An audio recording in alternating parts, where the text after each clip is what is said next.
Have you seen Knee play Brian or JDCR?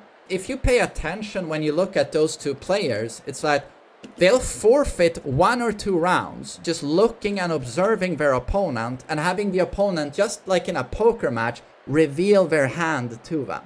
These are the attacks I like. These are my patterns. These are my flowcharts. When you give your opponent time to just do his stuff, he will reveal his timing to you.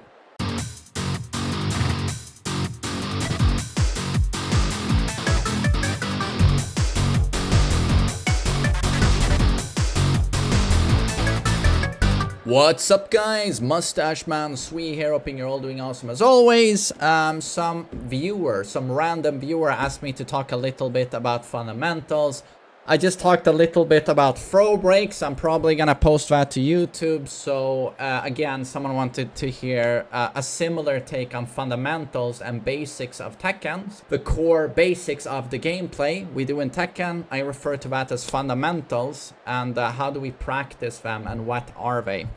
So I just did a really quick write-up. Fundamentals to me in Tekken are movement and then spacing. Spacing is how you position yourself in a 3D space. That is different from movement. Movement is the mechanical skill, the art of moving. That's a mechanical skill. Spacing is when we apply that mechanical skill combined with matchup knowledge. That is spacing. That's a different category. In Tekken, you have a close-up game, which is range 0, and you also have a mid-range, and at certain times you have long range. Third most important fundamental is timing. It's not mix-up, it's timing. When am I gonna press? And when is my opponent going to press? Because when I'm going to press is a lot dictated by my opponent's patterns and when he likes to press. In this game, I'm heavily rewarded for knowing my opponent's timing and out-timing him. I press slightly ahead of when he's going to press. This is my read. I know when you're gonna press, and I challenge you a few frames ahead of you, and I get a counter hit, and you are going to die. This is timing and counter hit based gameplay. Certain characters completely revolve around this. Like say a character like Steve, a character like Brian, a character like Lee, Mishimas. Heavily revolve around timing, for example. Fourth thing we're gonna talk about is mix up, how to mix someone up. And you can do that with strings. You can do that with mixing pokes and attacks to take less risk. You can do stance mix-ups, or you can do what is known as a 50-50. Is it a mid or is it a low? We all know what this means, right? If it's a mid, they have to stand guard. If it's a low, they have to crouch guard. So you gotta guess. But again, true 50-50s are more rare than you think. Jin comes at you, right? Like this. And he does a hell sweep, which is 20 frames. Or he does CD1, which is 16 frames. You can't react to this. This is a true 50-50. Heavy impact 50-50. If the low hits, you're in a disgusting situation. Where he gets really awful oaky on you. And if he gets the mid, up in the air you go. And that could be the round, right? True 50-50s like this with heavy impact are much more rare than you think. So most characters, they're not going to do as impactful stuff as this with their 50-50s. You're more gonna see stuff like this, or maybe a hell sweep from stance, but lower impact. But that's the art of 50-50. Next fundamental is punish. This ties into matchup knowledge. This is the most difficult fundamental to acquire. There are, 35 plus characters? Now we're probably at 37, right? I haven't counted them yet. More characters than in Street Fighter by a mile, and all of the characters have 5 times the amount of attacks of a Street Fighter character. That's probably inaccurate, but it's probably around like 3 times as many.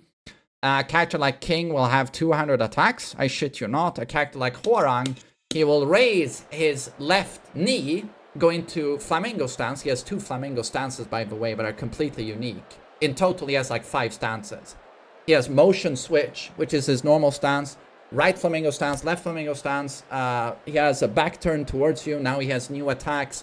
When he goes into left flamingo stance or right flamingo stance, he has like 50 different attacks to challenge you with or throw at you. Do you know everything about the Hwoarang matchup? Even at 20 years in this game, you probably don't. Matchup knowledge is the hardest fundamental to acquire, but that is one of the fundamentals of the game. No matter what character you see in the loading screen, being prepared for what the fuck they're gonna throw at you, right? Matchup knowledge. And also how to punish properly. And then throw breaks is a fundamental of this game, I would say. And then I would say with Tekken 8, heat is also a fundamental and everything that comes with that. In terms of chip damage, recoverable health, what can I do in heat, what can my opponent do in heat, how do I use a heat burst, how do I use a heat engager, etc. But now that we know what the fundamentals are, how can we practice them? How can we get better at them quickly? A great movement exercise I used to do a billion years ago before you were born. I would actually do this in like 2006. I would go into practice mode. Every day I played Tekken and I would start at this range and I would wave dash towards my opponent and then I would backdash back. I would wave dash towards my opponent, I would backdash back. I would wave dash towards my opponent, I would backdash back. In Korea, for example, it was a very widespread thing among the Giga Sweats. These were the people who went to arcades every day and paid money to play Tekken all day long. They all picked up Mishimas because to them, Mishimas were only core Tekken. So according to them, it was like, learn to play a Mishima, do it well, and then play the character you really want to play. Be it Anna, Ganryu, Paul. Start with Mishima because it will also give you very high execution that will help you in general with any character you want to pick up. Obviously, you don't have to do that, but I mean, Mishimas teach you pretty much everything there is to know about Tekken, including execution. But if you're a Mishima player, like practice wave dash, backdash, wave dash, backdash. If you do not play a Mishima, you can just practice your backdash over and over. Just dash in, backdash. This is in general just to work your mechanical skill and your finger motor skill, dexterity. Just getting acquainted with that. It helps you with many things, but also having a strong backdash is very good. It's very good to have. Forward dash into guard should be second nature. But that's also something you do once in a while with movement. You dash into a guard, hope they do something, maybe something you can punish. Step guard is important because with a lot of characters, you want to option select, for example, Devil Jin, by step right duck. Step right duck. It's a strong option select. If you want to, that's already pretty sweaty stuff. But I would just say to everyone to practice Korean backdash counseling. It's important. In terms of spacing, you've acquired the movement, right? And now you're going to apply it. And this, of course, ties into matchup knowledge because you'll move differently depending on the character you go up against. If you go up against Clive, you're probably not gonna, or Brian, you're not gonna move a heck of a lot in the mid-range. Because they have such insane space control from 5 meters away, right? Brian will do Requiem, Clive will throw a Prominence your way, but it's now -12, but still. When you go up against a character like Paul, for example, or Steve, you are much more open to moving as you please at this range, right? But against Steve at this range, you don't want to move too much. Against Kazuya at this range, la la la la la, step left. This is matchup knowledge. And this is spacing. It's understanding at what ranges am I safe based on the current matchup. At what range do I want to stay and how do I want to move against this character? And how do I utilize sidewalks and side steps? For example, a normal sidestep is used to counter attack someone. Not every string realigns in this game. What does realign mean? It's like, for example, I do a string like this. I'll do the flash punch. 1 1 2. 1 1 2. Certain strings, flash punch is not one of them, but certain strings, with every hit that comes out, they will actually realign and track a sidewalk. Brian's Incinerator string, that's when he has Snake Eyes installed. He does 4 2 1 2 3 2. That's an example of a string that realigns fully. No matter how you step that string, Brian will always find you. Even if you're up his ass, he'll find you. He'll just turn 180. But then there are plenty of strings that don't realign at all, and you can just sidewalk them. That's matchup knowledge, right? Knowing what tracks and what doesn't. If you go up against a string that realigns, you can step the initial hit and then counterattack with Flash Punch. Single sidestep is for counter-attacking. You can either step into a guard if you want to play it safe, and then note, oh, he whiffed, and now on reaction punish him, or you will preemptively do your counterattack. Step attack. These will also be used in flowcharts. Like for example with Kazuya, I love doing while standing 1. That's the first hit of twin pistons. I do this on guard, the first hit of twin pistons. And that is so good on block that when I do my step left after that, into electric, even if they just try and jab check me, which is what most people want to do there, they don't even think about it. They just instinctively jab check.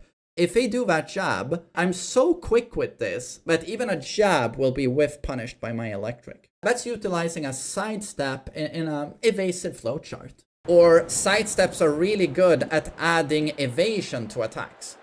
Like for example, it's well known by like Tekken pros that a generic down for 2 is very strong. Now I don't have a universal down for 2 on Ayachi, but you know what I'm talking about. You know, Law does down for 2, and it's a -7 on block, tracks rather well, safe mid launcher. But in high level play, they make those moves even stronger by doing sidestep into down for 2.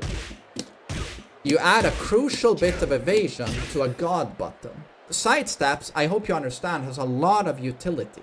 But sidewalks are used to completely neuter someone's non-tracking option. This is when you want to get the really big sidewalk around someone's attack, and then either get a back-turned punish, which can hurt like a motherfucker in this game, depending on the character. Steve can do like 70% if he gets your anus. 70%. But this is where we feel we have a good read on our opponent. Kazi is going to do a hell sweep now. I know it. Or he's going to do forward foot free. So I'm going to option select here. Because both of those options, his core 50-50, both are beatable by an option select, which is sidewalk left. So again, this is matchup knowledge, right? In effect, in action.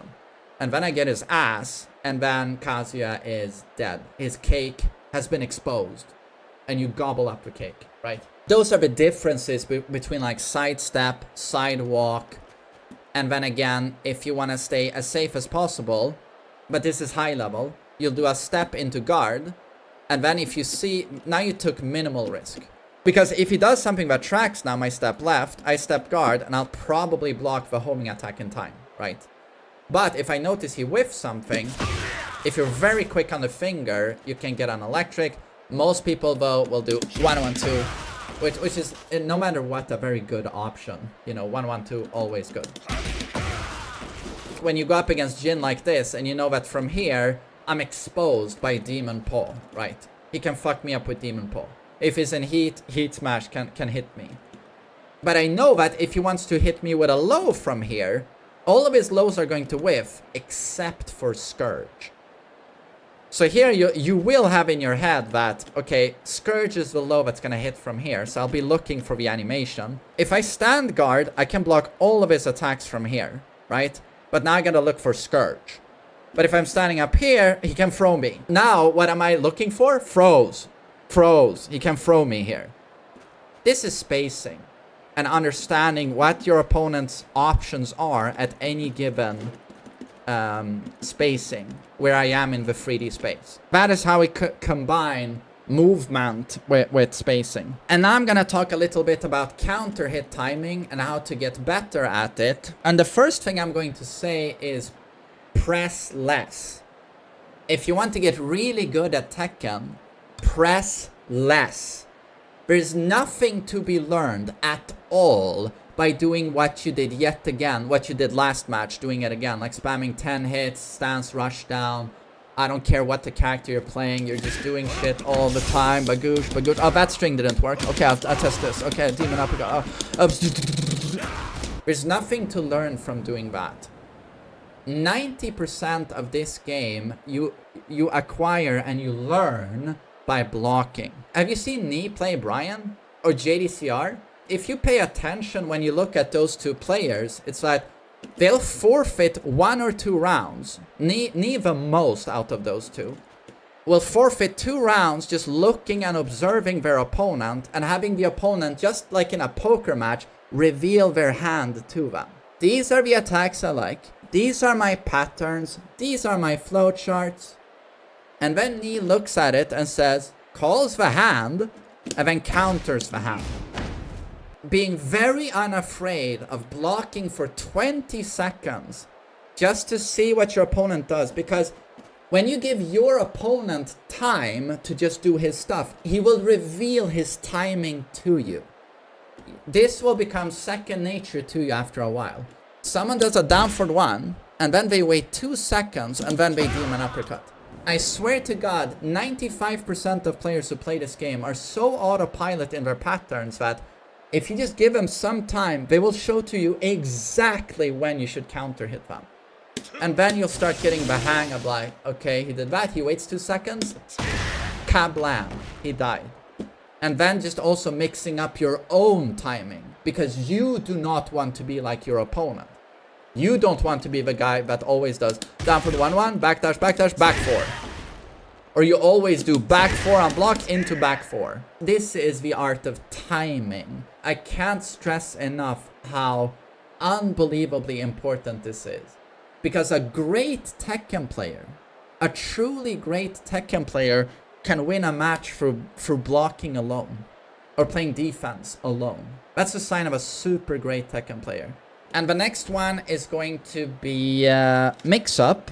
So for example, with Paul, if we dash up close enough, we have a 50-50. This is unseeable. 15 frame startup right on demo, man. I have to get really close to do this. But if I get that range on you, up close, I'm rewarded with an unseeable 50-50 that is heavy impact. These are very punishable options. My low here is launch punishable. So I don't want my opponent to block this. If I'm super predictable with this, let's say I always do Demo Man, and then I do Demo Man, and then I do Death Fist on every third 50-50. I always do this. Any competent player, any player worth their salt will call this immediately, and they will never eat your 50-50 again. A lot of intermediate players, they don't understand at all that they're very obvious with their 50-50s, and they have tells. I can't tell you how many Kazuya players I've gone up against who throw hell sweep, hell sweep, hell sweep, and then they do jab into forward 3 every single time. And they don't see it themselves. They're like, man, how are you blocking every fucking 50-50? Are you fucking cheating? They actually don't pay attention to that. If they run in the neutral, they do hell sweeps, but then to do a forward 3, they see that that's so risky that they want to jab check me first. And then they do the forward 3. And you block the hell sweep every time. You block the forward 3 every time. It's not a coin flip, it's an educated guess. What is this Kazuya player's patterns? What is this Paul player's patterns? Kazuya players who make it feel like a true 50-50, or Jin players who make it feel like a true 50-50, they are so good at being unpredictable with their patterns. Outside of that, you have pokes. You can stress a guard with a jab, which is +1. You can do quick mid checks. You can do low pokes. We can do strings. Strings, right? You can test, knowledge check your opponent. Have you seen this before? Do you know how to deal with this shit? Stance mix-up. That's also a thing, right? Test your opponent's guard. Through strings, through poking, through 50-50, through stance mix-up. And then, with Paul, being a super all-round character, we also have access to throw mix-up. Do you have throw breaks? This is another like core mix-up utility in Tekken. So 1 break, 2 break, 1 + 2 break. That is another core mix-up in Tekken. Throws. And throws are always strong. A lot of people have poor throw breaks. If you play a character with a perfect throw game, go at it. And also remember that if someone presses into your throw, counter hit throw effect, they only have 15 frames to break the throw instead of 20.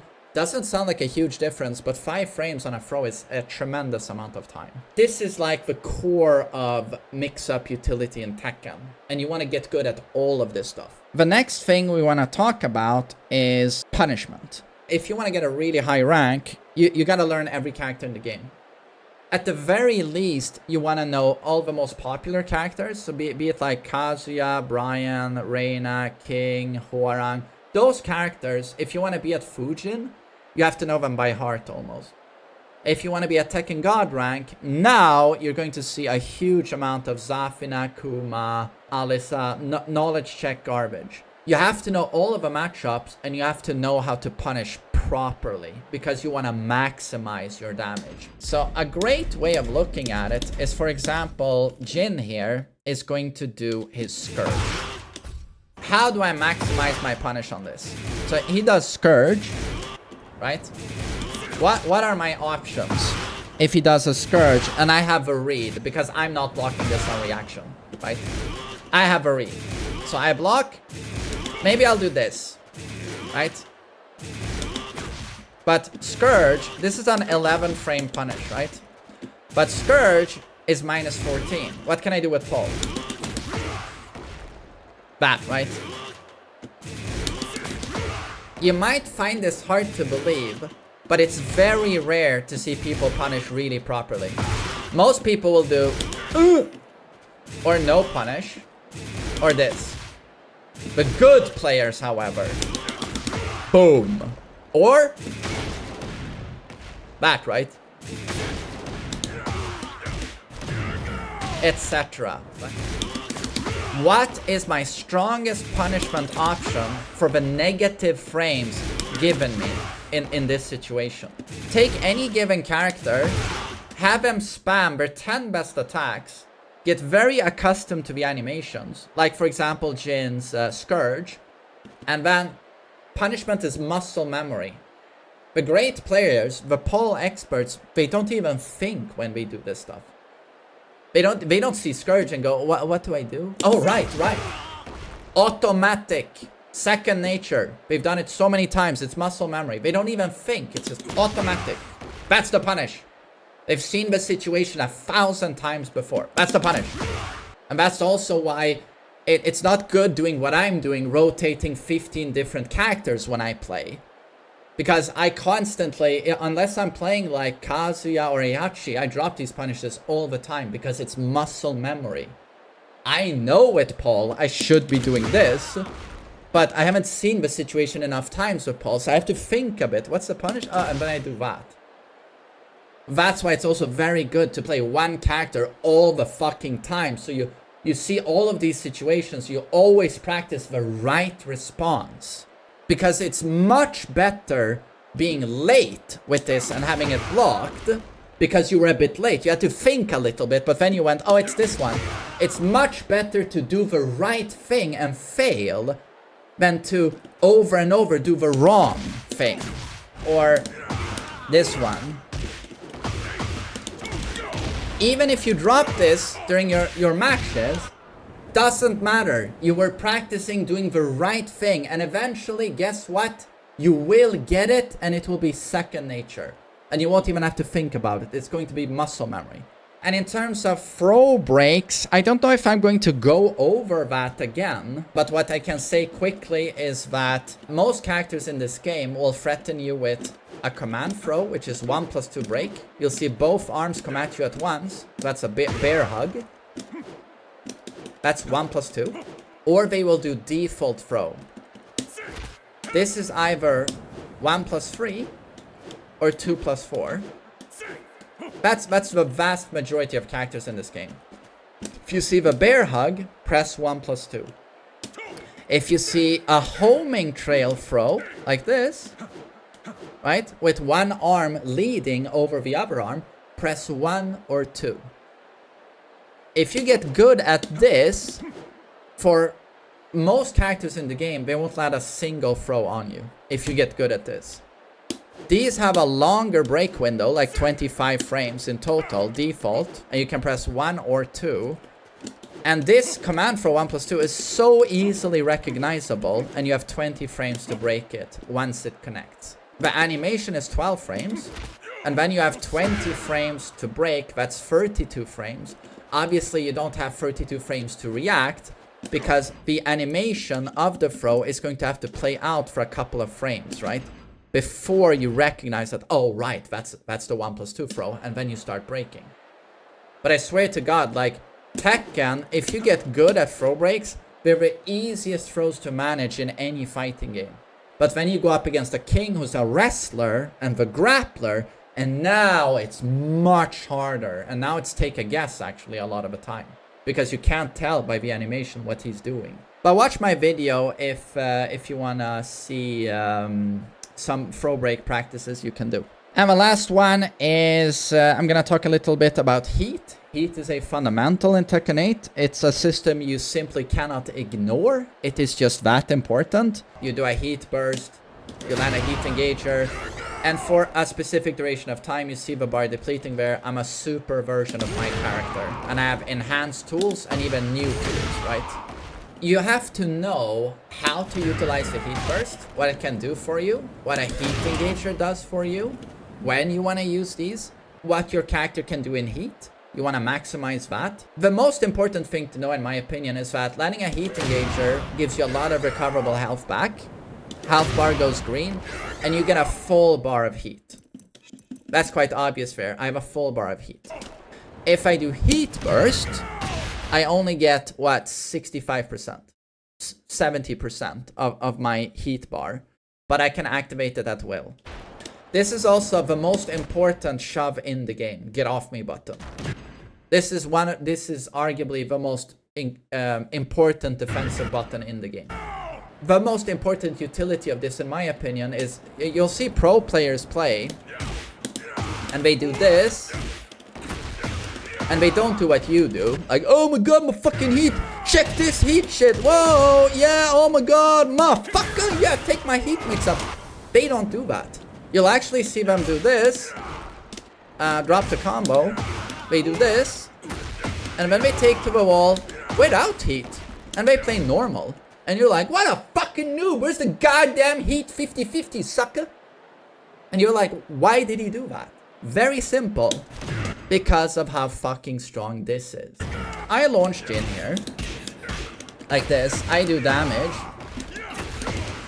Do you see that recoverable health he has there? This is the big nerf they did to combos in Tekken 8. Not only is there quite a bit of scaling on combos, unless your name is Brian Fury or Kuma, half the damage dealt in combos is recoverable health. Your opponent can get this back. So that's why the Paul here doesn't pop his heat during the combo. Because he is doing a combo, pressuring the opponent, dealing a lot of damage. He's still in a good position. But what if the Jin recovers now, gets a tech roll, and then fucking launches me? Say he blocks my demo man at the wall, launches me. I'm in a bad position. He does a combo on me. Half my health bar is recoverable. And now the pro player, after that combo, I've taken a lot of damage suddenly. I scramble to my feet, and he's pressuring me. Boom! I interrupt his strong poking with Jin with this. Armored attack that on hit is +2 and on block is +1. No matter what, I break through your offense, right? Unless he steps this, unless he beats it with a low, unless he beats it with a throw. You can also beat it with charge up attacks. You can beat it with reversals, etc. But for all intents and purposes, if someone's trying to jab you down, you can interrupt like this. And now, I have recoverable health, right? And not only in heat do I deal a ton of chip, you see, but I'm gonna recover a fuck ton of health, even on block.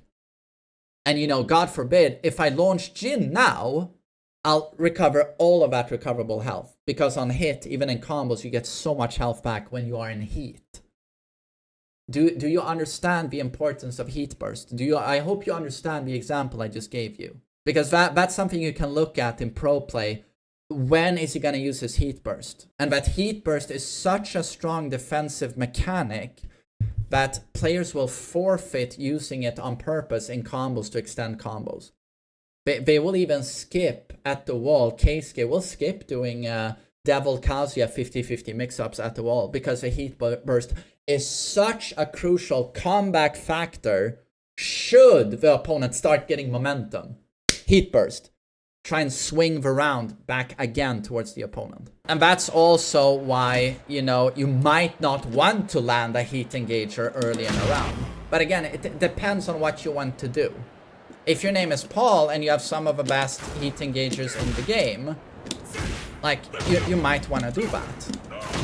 And also with a heat engager, you traverse the stage, run in, and then with Paul, suddenly you're in this situation, you know, where you threaten this for a wall splat, not on this stage, but on most stages, you will be in a good position. It depends on the character, but like with Paul, it's like very specific. You really don't mind landing a heat engager early. You do get a lot of heat. That's good. Maybe you can close out the round with that heat. Let's say I land this here. This is already a super bad position for Jin. Because of that, right? Paul doesn't mind early on in a round landing a heat engager because it always means he's pretty much in kill range, right?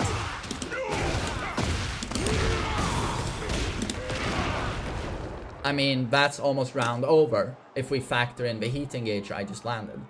But again, this is unique to Paul. When you play Kazuya, you might not want to land a Devil Fist early on. Because if you can't close out the round when you're Devil there, now you don't have a heat burst into comeback utility, right? Just in general, what are my opponent's options in heat and what are your options in heat?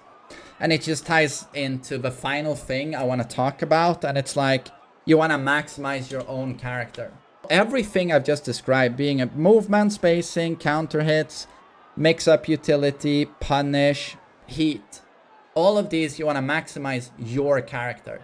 What can I do more in all of these areas to play my character as efficiently as possible? And it also means doing the optimal combos at all times. It might not sound like a lot, but if there's another staple that does 5 more damage than the one you're doing right now, and it's slightly harder, practice that combo. That 5 damage is going to mean a round extra once in a while. 100%, even though 5 damage doesn't sound like a lot. One final thing we can say is that being a 3D space game, every stage in this game has walls. But then we can say that Colosseum and, is it Yakushima? Those have walls, but they're like gigantic.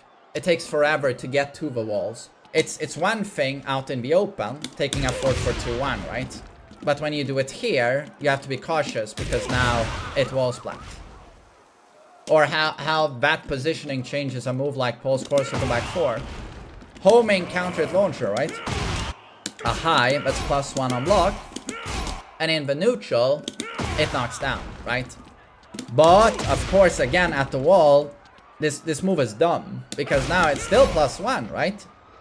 And it's a homing super fast wall splat. Can't step this. So this is stuff you have to pay attention to, like how Paul changes when you're at the wall. Or Claudio's back 1, like, or how cautious you have to be when you're at the wall. So you always have to factor in where is the wall when you're playing. And always when you're the defending character here, you absolutely want to get away from the wall. So that could be getting momentum back, but eventually you're going to have to move away. And you probably want to try and position your opponent at the wall. Be it with a side switch throw or, you know, whatever you can do. With Paul, you'd be doing something like this. For example, and now I get Paul's wall pressure, which is super strong. Or how about, you know, this type of throw, right? Last thing I want to mention with walls is like, again, the matchup knowledge in this game is endless, but like very specific character positioning. Kazuya's basic 50-50, we want to step it to the left, right? We always want to step that to the left. But then, what happens when Kazuya is pressuring me like this? I can't step to the left. Do you see? Jin is blocked by the wall. He can't step to the left. Now there is no option select to Kazuya's 50-50. This will track right. This will track right. So you see how you can position yourself in the 3D space to completely change my character. And this now, the Hell Sweep is now a launcher. It's now a launcher. This is something you have to understand. Like, when a Kazuya player achieves this positioning, this character is now a tier higher. Most people don't think about stuff like this. If I achieve this positioning, Kazuya is now S tier. 3D space, walls, you're in an arena. Always in Tekken, it's very, very specific, all these situations. Yeah, that's my take on fundamentals in Tekken. I hope it wasn't boring as fuck, but I just wanted to talk about all of these things because I think they're all pretty important. Yeah, hope you all have a great day. Take care.